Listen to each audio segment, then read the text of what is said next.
Welcome to Carroll Helping Carroll, the show where we shine a light on people and organizations making a difference right here in Carroll County. Each episode, we sit down with a local nonprofit to hear their stories, celebrate their impact, and learn how we can lend a hand in building a stronger, more connected community.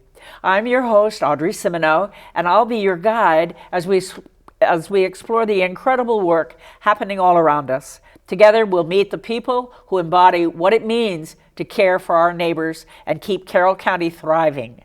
Before we dive in, I'd like to share a little bit about myself.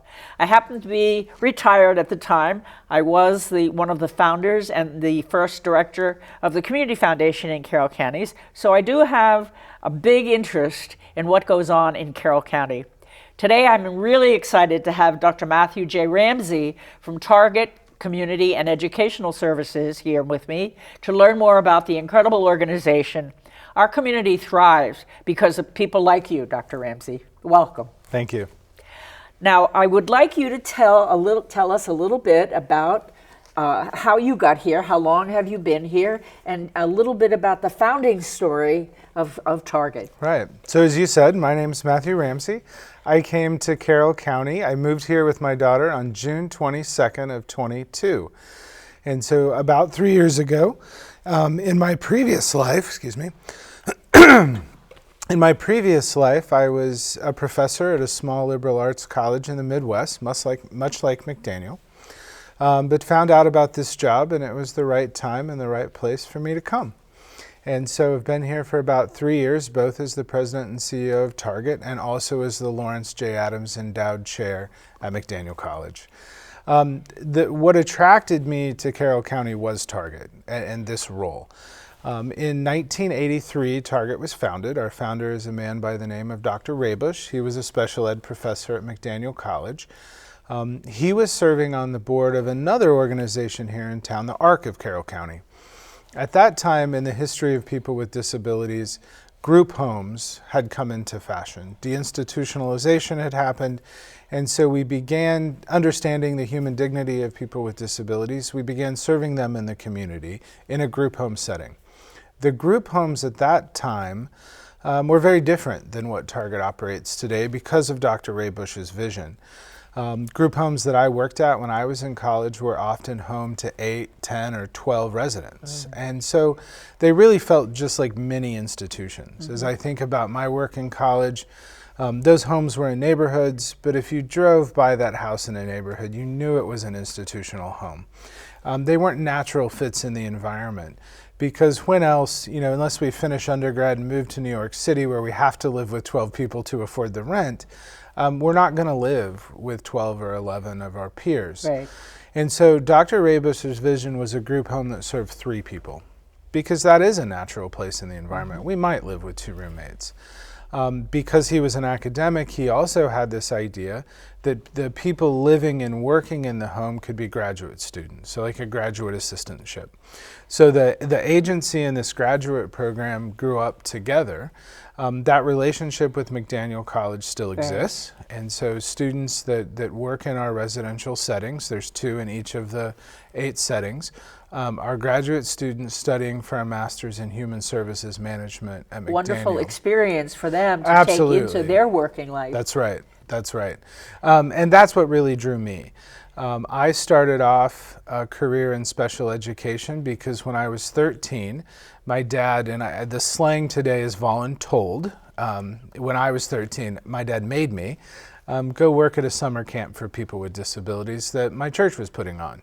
I did not want to do that. Not only did I not have experience with people with disabilities, I also didn't know any of the other volunteers. So I was going away for a week, didn't know anything about anybody, and for a 13-year-old, that was scary. So I remember the Monday morning when they drove me to camp. I don't think I was kicking and screaming, but whatever's one step down from that. But by the end of that week, I really knew what I wanted to do for the rest of my life, to have a life. You fell in love. I did. Yeah. That's exactly what happened. And as I went through high school, the only way that I saw to have a career with people with disabilities was a special ed teacher. So I studied elementary and special ed in college. I found out during student teaching that schools aren't the place for me. And so did some other things in community media. I wrote for a daily newspaper, and then I was a news director at a radio station. But eventually found my way back to schools, teaching in psychiatric hospitals. And so I did that for a number of years, was a principal, and then started graduate work at the University of Kansas. At that point, my undergraduate institution called and said, hey, we need a director of special education. We want somebody we know. And so I went to higher ed at that point, thinking that, okay, it's the emotionality of working with students with severe emotional and behavior disorders over time gets to you. And so I knew I needed a transition, and I was working on a doctorate, and I thought, you know, I can finish this degree a lot more efficiently if I'm a professor than a school principal. Hadn't really planned to stay at that school very long. It was a get my doctorate finished, go to a Research 1 school, but I fell in love with teaching. And I thought that, you know, if I'm replacing myself, I've left the field, but if I can train future special ed teachers, that's a great story. Yeah. But what I found was, as my career developed, I had less and less time with people with disabilities. I would go back to that summer camp every summer, and so I had 1 week. And then as I became more of an administrator than a professor, I had less contact with students, right? If in the end there, if a student was in my office, it was because there was a problem, not because I was mentoring or building a relationship. And so when I found out about this job, I thought, well, I can sort of have both of my whys. I can have a life with people with disabilities. In fact, when we get done today, I'm going to go home and cook, and we're having all of the residential participants to the office for, we call it Res Giving Meal, and I've been excited about that all week. But then I can also work with graduate students. So it seemed, when I told my parents, who still live in the Midwest, that I was applying for this job in Maryland, my mom's first reaction was, well, who's going to take care of us? And I reminded her that I have a brother. But well, they could move here with you. They sure could. That would be a thing, as they say. But by the end of the weekend that we spent together, I was talking about the job. Mom said, this does seem like the job you were born for. And so it was one of those things. Perfect. It was perfect. Well, it is perfect. You know, I know that Carroll County has a really very rich history with serving people with developmental disabilities. We do. How do you partner with the other organizations, the ARC? And I know Change is now part of Penmar. I was on the board of Change for a while. Did several things with ARC and with Target as well. Tell me how you interact with those organizations, because you all have a different role. Right, and we do some of the same things, but maybe all have a different vision. And so as coincidence or luck would have it, the executive directors of all three of those other programs are graduates of the Target program. And so Don Rao, who's the executive director at the ARC, he teaches in the graduate program. The four of us, we try to get together about once a month to just compare notes and talk about what's going on.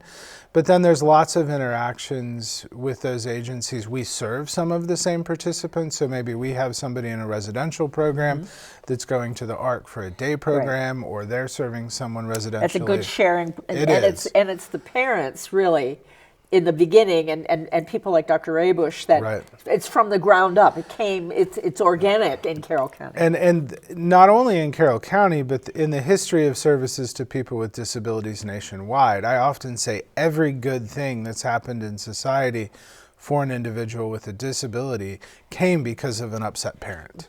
And well, before I moved to Carroll Lutheran Village, I lived on Ridge Road, which is a lovely neighborhood. Yes. And we had a group home.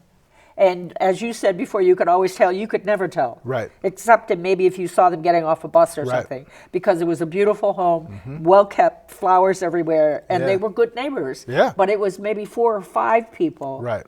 Not a big group. Right. And they were members of the community. That's right. So it was a really good experience. How many group homes do you have? Does Target have, or let's say how many in Carroll County? 7. 7 group homes for Target. For Target. Just for Target. Yeah.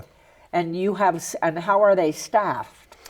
So it's a combination. So it's 2 graduate students in each house.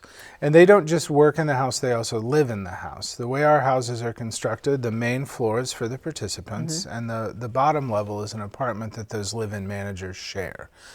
And then there's also a team of hourly staff. We call them direct support professionals, or DSPs.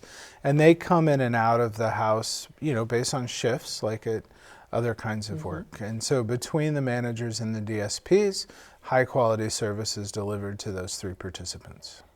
Well, do the people that live there, do they go visit parents, or do people come in to visit them? How does that work? It's really a case-by-case basis, and we are currently serving an older population. One of the things that I think is unique about Target that we really value is that we consider our group homes an age-in-place home. And so we've been serving most of our participants for 30 or 40 years. And so of the participants that have remaining family, and we're preparing this right now because Thanksgiving and the holidays are coming up, and so participants will go home to spend time with their families, wherever that may be. But some stay with us all the time. There's many years on Thanksgiving where I'm going to a house to make a Thanksgiving meal for the participants that are still with us. Now, also, I don't know if it exists still, but is there still a respite house? We don't operate a respite house. But Penmar probably has that. That now. sounds about but right. But it's still in existence, where caregivers can place a person for a weekend Sure. or whatever, and then get some, because it is a very stressful situation if somebody's at home and with that constant care. Let's talk about some of the challenges that you face as a director of a big organization, because it is a pretty good size organization. Yeah, we have about 260 employees, and kind of depending on the year and our services, we'll serve around 170 participants. So there are those. Administering a program that's that big does have its inherent challenges. Luckily, Target, and Target's vision is that we're never going to be the biggest, but we always want to be the best. We want the highest quality services. One of the real benefits of Target is much of the leadership have come through that graduate program, so there's a deep connection to mission. And so that makes all of that work a lot easier, because if everybody knows why we're there, the work becomes more efficient. The things in the last 18 months that have been challenges in my role is funding. Because of budget cuts at the state, uncertainty from the federal level related to some of our funding mechanisms, and then changes at the Developmental Disability Association, DDA. This is the state agency. So are your folks they have SSI, or they have other governmental support that you can take to provide that care? Correct. But that's not going to cover the whole bill. No, and what we're seeing right now, and so our jargon is, if someone is on the waiver, that means that they're receiving some sort of public support for their services. We do have participants that are private pay, that the family is in a position to pay for those services. That's a very small percentage of our service population. And so as changes occur at DDA, how things are funded or what's being approved, that really can throw some wrenches in our budget. Absolutely. And so about a year ago, we knew changes were coming.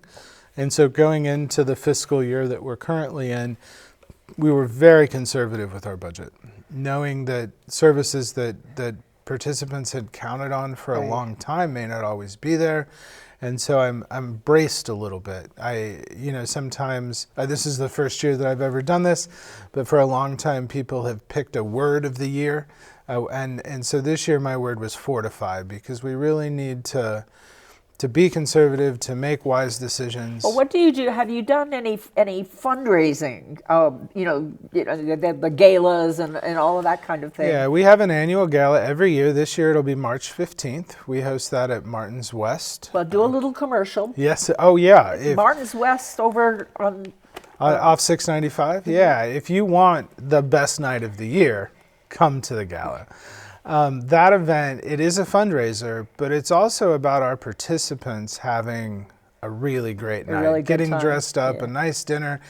We have a live band that's incredible. We've actually moved the date of the So gala it's to in March. have that What band. date in March the 15th. The It's a 15th Saturday. is a Saturday night Yeah. at Martin's West. Martin's West. That sounds like a lot of fun. It's a great time. Okay, where can people make reservations? Yeah, get they tickets? can go to our website, which is targetcommunity.org. They can reach out to me directly. My email address is mramsey@targetcommunity.org, and we'll be happy to get them set up. Now, do you also provide people with information on how they can put Target in their wills? To We make do. a beneficiary in the will. We've just started a planned giving society. It's called the Circle of Five, and we named it that because Target began with 5 participants, and so it's in honor of those 5 individuals. Great idea. Yeah. And so if people want to consider us in their planned giving, we're happy to know about that and put their name on a plaque and celebrate their commitment to us. People like to see that. That's right. Well, Dr. Ramsey, this has been delightful. Thank you so much for coming on. Thank you here for today. having me. And I'm sure that if people want to know more, where can they go? Where can they reach? Telephone number, your name again, the website. Yeah, if you so want to give all that. We're on the social medias. So Facebook, follow us on Facebook. We have the website, that's targetcommunity.org. And again, reach out to me directly. My email address, so my first name's Matt, so it's M, and then Ramsey, RAMSEY, @targetcommunity.org. And our office phone number is 410-848-9090. And if you ask for me, I'll get a voicemail or pick up the phone. I suspect you will pick up the phone. I do Very try. Well, thank you very much. It's been delightful talking to you. We really appreciate the work you're doing and the difference you make here in Carroll County. Stay tuned for more conversations with the nonprofits and volunteers who make Carroll County thrive.